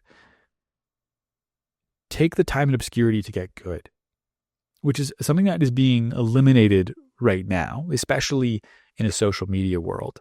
Like I listened to this Cole Sprouse interview on the Diary of a CEO podcast. Cole Sprouse was obviously Cody and Zach and Cody. He was a child star. And he's talking about how he feels bad for actors coming up today. Because you can't, the way he put it is, you can't cut your teeth in silence anymore. Like everyone knows everything that you're doing. Especially now when you think about like movies get made because of the following that you have. Like sometimes actors will get cast because of the number of followers they have because they want you to promote the movie. So even if the movie sucks, like you have to promote it, it's built into your contract. It's a whole thing. He's like, versus like when Cole was coming up, they had all this fame and success with Zach and Cody, but they could do like a direct to DVD movie, take a risk, try something new, and then it's direct to DVD. No one's ever going to see it. But now everyone knows everything that you're doing. And so you don't get this opportunity to cut your teeth in silence anymore. You don't get the opportunity to get good in obscurity. You know, John Cromwell was a famous director from the 30s and 40s. He's the father of James Cromwell, the Academy Award nominated actor in Babe. And when I was talking to James, he told me this thing his dad was saying once, was that the way they develop talent in Hollywood is terrible when you compare the way that they developed talent in Russia. I've talked about this on the show before because I just love this so much, this idea of getting good obscurity. But in Hollywood, what they do is they find a talented young person, like a 21-year-old, they put them in a picture. And if that picture flops, if the movie doesn't do well, they take that 21-year-old and they cast them aside. This person's clearly not good enough. Versus in Russia, they'll find a talented 21-year-old and they'll send them out of Moscow. And they'll have to go to these like rural villages, or these other communities, other smaller cities. And they'll do theater there. And they'll get better in these smaller environments. And then once they leave there, once they get better, they'll move to like a mid-sized city. And they'll perform there and they'll get better. And then once they do that, they'll go to the bigger cities and they'll perform there and they'll get better and better and better. And then finally, once they've reached a certain level, they'll come back to Moscow and they'll be ready to make the most of that opportunity. You know, the stage size grows with the talent level of the individual. Versus when you just like sprint to the top, when you go viral on TikTok and you're like this huge band, it's you can't skip there's a level of development that occurs both as like just a talent level and interacting with the audience that happens as you grow in a more linear way, like in the way that they develop talent in Russia, where you kind of get good in obscurity, and as you get better, you start to become a little bit more and more known. And then there's like these two things run in parallel: how much people know you and how talented you are. And that doesn't happen right now because you can do like one bad movie, post a viral TikTok, become famous, get cast in a big movie, and you're not ready for that opportunity. You have to have these two things should run in parallel as best they can. When no one's watching, you want to get better. Your talents should be I guess this is what you want. You want your talent to be the reason that the audience is growing.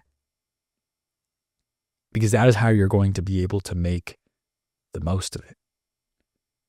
You know, Keith says it's totally unrealistic to think that you're going to be a great player just because you know how to play fast or you know how to play 5,000 styles. This is a little bit different thing, but we're going to come back. This is going to relate to getting good in obscurity.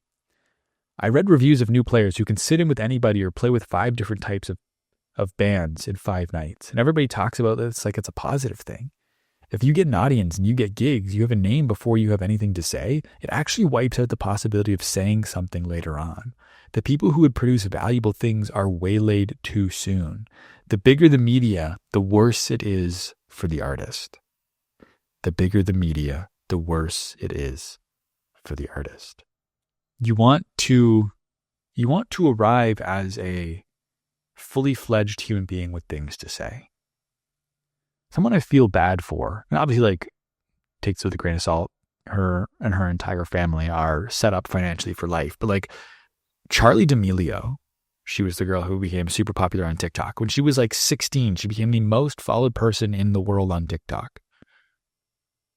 I couldn't imagine that. Like, how do you figure out who you are and what you like when you have this feedback that is coming in that is in the millions? Like, how do you navigate? I don't even understand how you would begin to navigate that. Right? I used to do this show, not the show, I used to do another show where I interviewed YouTubers and TikTokers. And every single one of them who was a little bit older would always say, I'm so glad I didn't figure out how to do this sooner because I wouldn't have been able to handle it. Like, I'm so glad I've started to have success now when I was a little bit older. And I think that that's important. That's something that Keith had an understanding of early on in his career. There's this interview he gave in 1970, which is before he's famous. He's like kind of known in the jazz world. You know, he's been with Art Blakey and the Jazz Messengers for a little bit, Charles Lloyd Quartet, Miles Davis's Electric Band. I think he just started with them at this point. And he did this interview with this, I think it was a British publication after a festival or something. And he said right before he left, like the interview was closing and the interviewer was closing his notebook. And as he was closing it, Keith just dropped this profound little nugget right as he was walking out the door. And he said that if he'd followed everybody's suggestions, he probably would have achieved commercial success already. This was 1970, he was 25. But I'd be in a situation that would be too perfect. And when you've got nothing to bother about, you don't say anything. And that's the other side of this coin, right? Like if you have success too soon, it's like, what do you have to say? You can easily become comfortable. Adversity can lead to good art. It's that struggle thing we talked about. And Keith knew that if he'd become too famous too quickly, he'd become too comfortable and he wouldn't have been able to express what he needed to express with his art. He may be sitting here and being like, wait a second. I thought Keith was a child prodigy. What do you mean he had to get good in obscurity? And I want to clarify that. Keith was a child prodigy in a classical sense. Keith made the decision to not go and train with Nadia Boulanger in France and elected to go into the jazz world, a world he was unknown in. So Keith kind of chose obscurity. And there was a lot of like consequences to that decision, right? Like obviously he had to prove himself all over again. I skipped over a lot of his like early days one as a child prodigy and in New York, but the commitment he had to jazz was impressive. Like a lot of it, looking back in hindsight, a lot of it can look obvious. You know, of course he was a child prodigy in the classical world, but he went into the jazz world. Of course he was going to figure it out. But like we've talked about, those are two very different skill sets. He got kicked out of Berkeley. He's living in Boston for like, I think a year after he gets kicked out, and he's just doing all this commercial work is what he gets known for. It's the contacts he starts developing in Boston. And so he's not playing any of the music he actually wants to play. He's just doing all this commercial stuff. And so he then makes the decision to leave Boston to go to New York. And even in New York, like some of his old contacts, like he's still getting called in New York to do commercial work, which is where he could be getting a stable source of income. But he had the wherewithal and the understanding that this isn't actually what I want to do. I don't want to become known as this commercial guy. So Keith decides he's going to stop taking commercial work. And this led to some pretty difficult situations. Like in New York, they lived in some like him and his wife at the time lived in some like shoebox apartments in sketchy areas. They had cockroaches in their apartments. They at one point moved to a nice apartment. Things were looking on the up, but then he realized they couldn't actually afford it. So they moved out of that apartment and back into a sketchy area. In his biography, there's a story one time that he tells of this woman who heard him playing piano in his apartment one time. She came in and asked, like she was not, we'll say all there. She asked if she could come listen to it. When I say not all there, I mean like tripping on drugs. she asked if she could listen. He played her some music, and then she like refused to leave. And it was just this like, again, he lived in these like sketchy areas, but he was committed to making it. It wasn't easy. It wasn't a foregone conclusion. And then he finally got his opportunity. He was going to these jams, but they would only ever have like the regulars jam because they wanted to make sure that if whoever was coming up on stage was going to do a good job. And so Keith never actually got an opportunity. And finally, one day, some guys he knew at Berkeley came in to do the jam, and their keyboardist, their piano player, didn't show up. And so Keith's like, hey, can I go on with you guys? And they're like, yeah, for sure. And that was Keith like 5 minutes. And he made the most of that 5-minute opportunity. All the hard work he'd done, all the practicing he'd done had made him ready for that lucky break that he got. And that is how Keith Jarrett's career began, truthfully, in the jazz world, with like a 5-minute opportunity that he nailed. And because he didn't give up. And obviously things went from there. He would just go on to Art Blakey and the Jazz Messengers, Charles Lloyd, Miles Davis, doing his own stuff, solo concerts, the quartets, the trio. The rest is history. And throughout his career, there was this like mystique that was going on with Keith. He was kind of known as this like recluse. And this kind of added to his image as a musician, this mystique. In the 1997 New York Times profile, they said, he's one of modern times' great marketing triumphs because the mystique of his work's intellectual obscurity became his best selling point. Then in brackets, they wrote, to have his record of the Colne concert when I was in 7th grade was to be one of the truly hip kids. Most recent articles about Jarrett describe him as the recluse or the inaccessible jazz pianist or the artist who chooses to live in isolation. One Washington music critic asked me whether I had actually interviewed the Sphinx himself. So Keith created this like aura around himself of this like, he lived in rural New Jersey. He had a farmhouse and then he built a studio on the property, so he never had to leave if he didn't want to. He pretty much only leave to go do live performances. And so he's kind of like just this wizard who like lives in the middle of nowhere, who lives on a mountain, who comes down off of that mountain to bless us mere mortals with beautiful music, and then he would go right back. He was like, and that I think added a little bit to his mystique. They call him this like marketing triumph, is this mystique that he had. And I think it's interesting where, to bring it back to social media once again, is like we're losing mystique a little bit in a modern setting. Everybody is so incredibly accessible. I think that's a bit of a worry I have for Artwell is like, I'm going to be putting out a vast amount of content through this show. And so you're going to know a lot about me. But I think the fear with that is, again, you lose this mystique, like this aura, this appeal to you, because people feel like they know you in a weird way that can impact the art. Like Michael B. Jordan talked about, the advice he got was to not get social media. I can't remember who told me advice, but he's like, yeah, don't get social media. Because if they can just see you whenever they want, why would they go see you in the theater? Keep the interactions they have with you as a special experience. Another modern artist who has done this is Leonardo DiCaprio. Like, what do you actually know about Leo? Other than the memes of the fact that he doesn't date women over 25. Like, you don't really know that much about him. He's like intentionally cultivated this mystique, this lack of public persona, so that when you see him in the theater, it's a big deal. It's very easy in today's world to become a commodity. And there's a fear, of course, now, especially within the social landscape of like, well, you have to post all the time, because if you don't post all the time, one, the algorithm's going to look poorly on you and whatever, but people are going to forget about you. And then the question I've asked you then is like, why is it bad to be forgotten about? It takes some pressure off. It gives you some space to make art. I think it's better to be delightfully rediscovered as opposed to becoming a commodity. And so there's a balance there that you have to strike. And that was something that Keith did.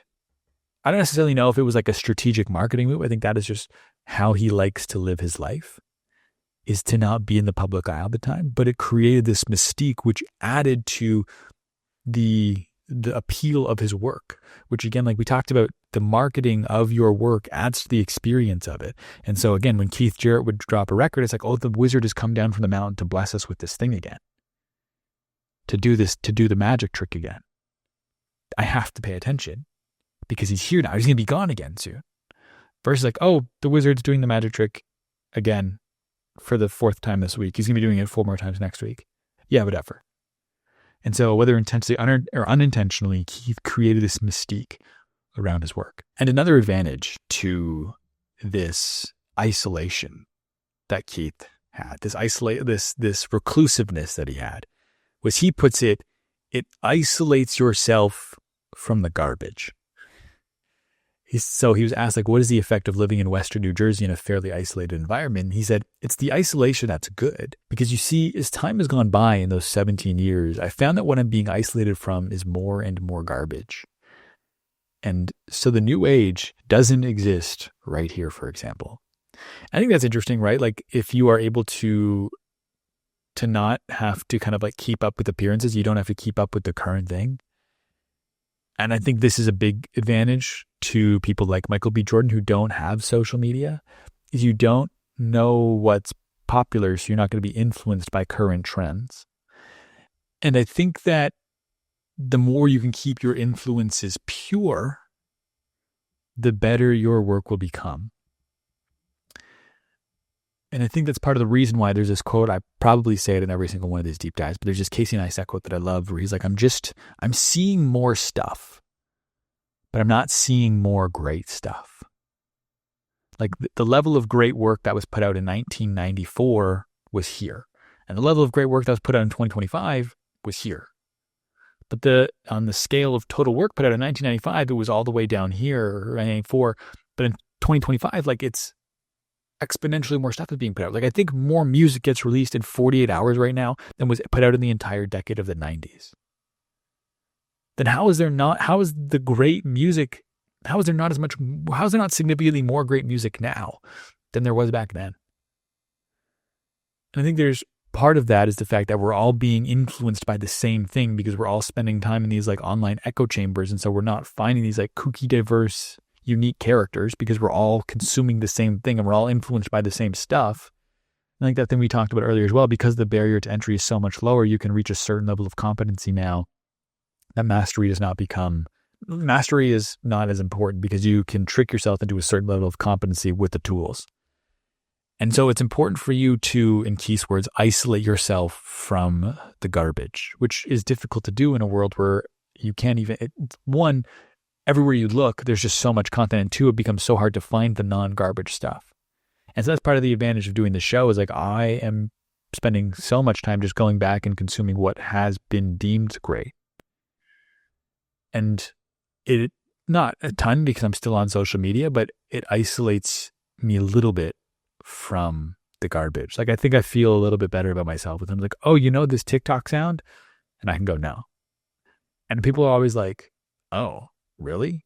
But the thing is, like, we refer to those things as brain rot. And people are like upset when you don't have that brain rot as well. But I think there's some advantage to that of staying off of social media, is isolate yourself from the garbage and keeps your influences a little bit more pure. The last lesson that I want to talk about with Keith Jarrett is this idea of effortlessness versus egolessness. And Keith was giving an interview one time, and the interview brought up the fact that like his performances look effortless. And Keith really took issue with that word. He took issue for two reasons. One, just the fact that like his performances look like they take a lot of effort. Like the physicality of a live solo performance that Keith does is immense. Again, he's slamming on the keys, he's moving his feet, he's up and down, he's twisting, he's contorting, he's like doing all of these things. There's a lot of effort physically, but also there's like a lot of effort talent-wise as well in order to do that. And his issue was the fact that one, this is either implying that what I do doesn't require a lot of effort, and two, it doesn't look like it requires a lot of effort, which both of those things are incorrect. And he said effortlessness is not the goal. And I think in our society now, effortlessness has been something we've been striving for. There's like this nonchalance to everything that we did. Like everything had to look like it was easy. You know, I remember growing up in the 2010s. That's a frightening statement. But I remember growing up and in high school and stuff, like a way to like make fun of somebody was to call them a tryhard. Like, oh, you're putting in a lot of effort into this thing you care about? Wow, you're a tryhard, man. Which now as an adult is like the craziest thing in the world. Like, yeah, if you care about something, you should try hard. And I think that conversation is slowly starting to shift. Like we're moving away from this like nonchalance, this effortlessness is the ideal. And we're coming around to this idea of the pursuit of greatness. And there's like two recent examples of this I've seen in the media. One of them is Lewis Hamilton, who is an F1 race car driver. He just signed with Ferrari. And before the season, he came out with this statement of the fact of like, look, like I am pursuing greatness. Like I don't have a partner. I don't do all these things. All I'm focused on is being the best race car driver I can be. That is what matters. That is how I am orienting my life. Another one of a bit of a younger example is Timothée Chalamet. Timothée Chalamet, I believe it was at the Golden Globes where he won an award, and he came out and said like, hey, I know it's not necessarily, it's sometimes frowned upon to say this, but like I am trying to be great. I want to become one of the greats. That is the ambition that I have, and that is what I am striving to do. And he publicly called that out, this pursuit of greatness that he is on. And in order to pursue greatness, like we've talked about, it is going to require immense amounts of effort. And it is becoming, we'll say, cool again or accepted in order to be like that, to put in that effort. And for Keith, he was never trying to achieve effortlessness. He was always on this pursuit of greatness, this pursuit of mastery that someone like Lewis Hamilton or Timothée Chalamet are actively pursuing. It's clear now that Keith has achieved those things, but Keith always was pursuing that. And he was always putting immense amounts of effort in. And so he took issue with the idea of what he did was effortless. And so for Keith, the idea of what he was trying to achieve was egolessness. He wanted to be like egoless activity. And in order to achieve egolessness, it requires a ton of effort. And for a lot of people, especially if like you've been familiar with Keith Jarrett up to this point, like the idea of Keith Jarrett as egoless might be laughable. Because to a lot of people, he is a musician with a huge ego. We've talked about his demanding of the audience, his demanding of the venues. Like there's an association of a big ego with the way he acts and sometimes the way he treats people in interviews, or the way he behaves in interviews, I should say. Or he also was sometimes very direct with people backstage. And so there was like that treatment of people. And so he is somebody who has this perception of having a big ego. But I don't think that is what Keith is talking about here when he says egoless activity. It's trying to not let your ego influence the work. When I was preparing for this deep dive, I decided to put egolessness and effortlessness right here at the end of my outline because I felt that egolessness was the perfect summation of everything Keith did. And I wrote this down, and this is where I want to end off on. For Keith, it was never about what worked before or what he was good at. It was about the moment and being as great in that moment as he could be for the moment. For Keith Jarrett, it was always and forever about the art over self.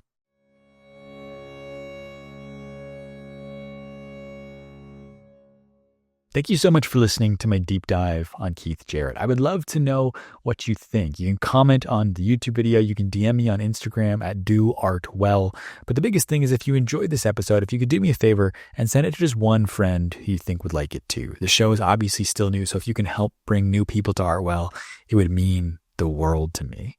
If you want to get even more out of this deep dive, then you should subscribe to the Artwell newsletter. I'm going to be sending out a list of all of the lessons we talked about over the course of this deep dive, written as short, pithy one-liners, these maxims to make them more memorable. And I'm also going to be including some of my favorite Keith Jarrett quotes in the newsletter as well.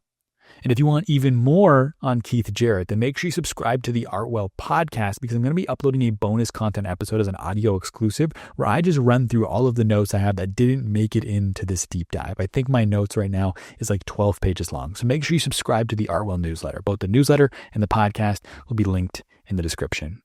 And now, go do your thing. And whatever it is, do it well.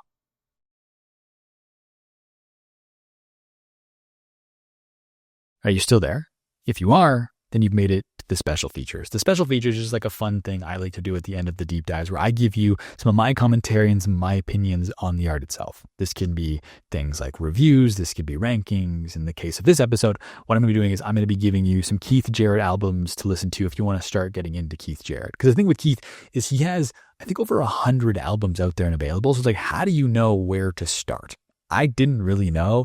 Sometimes what I do is I let the research guide me. In this case, because there were so many and I was trying to do this relatively quickly, is I actually used ChatGPT to be like, what are the most important Keith Jarrett, 20 most important Keith Jarrett albums? And it gave me 20. I ended up listening to, I think, a total of 18. I didn't cut some of the ones ChatGPT suggested. I put some other ones in there. But the ones that I think you should start with, if you want to start listening to Keith Jarrett, I've got 6 albums here. 3 of them are solo. 3 of them are with his bands. Obviously, like the most natural starting point would be to listen to the Cone Concert. I think that is an accessible one. It's beautiful music. Like I said, when you hear the first couple notes, you're going to go, okay, I know I am in good hands. So the Cone Concert, when it comes to his solo piano stuff, is a great place to start. I think when it comes to his bands, I have 3 records here, one for each of his bands, the American Quartet, the European Quartet, and the Standards Trio. And I think of the 3, I would probably start with the Belonging Quartet, the Belonging Quartet, which is the European Quartet. And they're known as the Belonging Quartet in addition to the European Quartet because their first album together was Belonging. And he's had like some contractual issues where he couldn't put his name in front of another band, so they had to go by the Belonging Quartet for a while.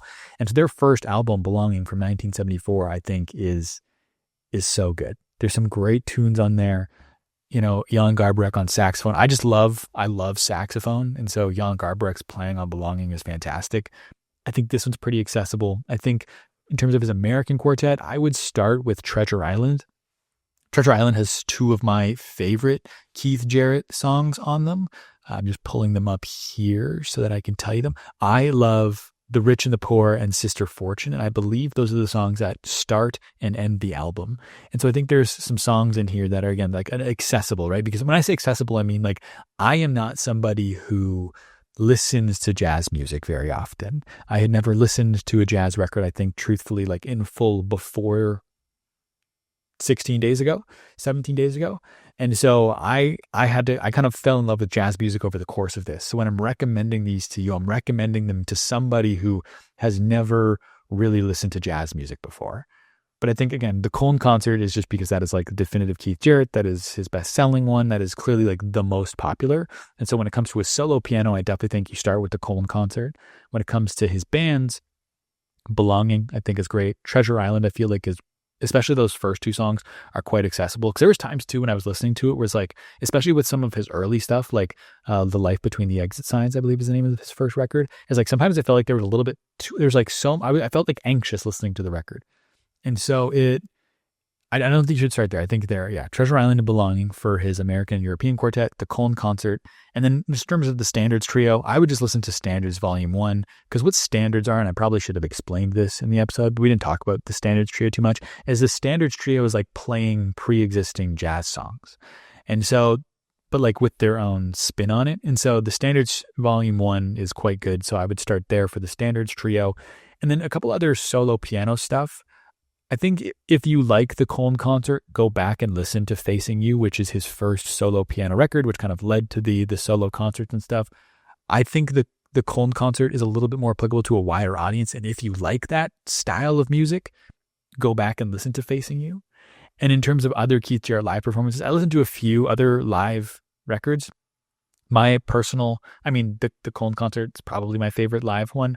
My second favorite one is his Vienna concert from 1992. So I think if you listen to Cole and you like that and you want to listen to more, check out Vienna 92. I think it's very, very good. In Keith's opinion, his Budapest performance from 2015 is one of his best. He originally wanted to call the record the gold standard because it was everything that he aimed to achieve with the solo concerts. He felt like he did with the Budapest concert from 2015. So that's another one to explore if you like the live piano playing.